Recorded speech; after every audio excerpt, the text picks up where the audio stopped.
4 bodies discovered at one time in the brush at one beach on Long Island. It's a story that has made local and national headlines for the past week. Police discovered the first body on Saturday, December 11th, but it was the news of 3 more bodies discovered Monday that had Long Islanders wondering if there was a serial killer on the loose. They weren't all in the same location. They weren't clustered together.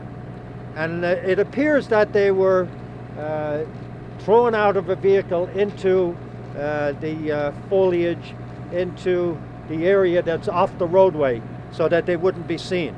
Suffolk police were investigating the disappearance of 24-year-old Shannon Gilbert, who was last seen in Oak Beach in May when they came upon the bodies. And while police have now said that Gilbert's dental records do not match any of the skeletal remains, they are looking into whether or not one of the bodies may be that of a second woman, Megan Waterman, who disappeared from a Hop Hog hotel a month later. On Wednesday night into Thursday morning, police raided the home of Joseph Brewer, seizing a white SUV as canine units accompanied them. But the 46-year-old was not considered a suspect, according to police, but rather being questioned because he summoned Gilbert on Craigslist, the Jersey City prostitute whose missing person case led to the discovery of the remains. After further investigation, Suffolk Police Commissioner Richard Dormer assured the public it shouldn't live in fear. I don't want anybody to think that we have a Jack the Ripper running around Suffolk County with blood dripping from a knife, which might be the impression that some people would get. It's not that type of situation. A Suffolk medical examiner said part of the identification process involving DNA extraction is being done at the NYPD forensic lab and may take up to 30 days.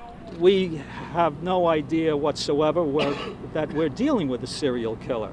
And I think it's important to note here that discussion regarding these persons as being victims of a murderer or being murdered is speculative at best. On Friday, police prepared to push westward in their search for clues.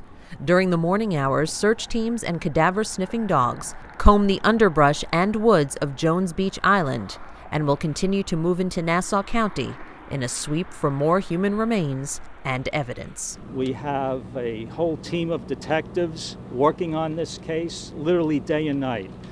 And as I said, right now we have more questions than answers.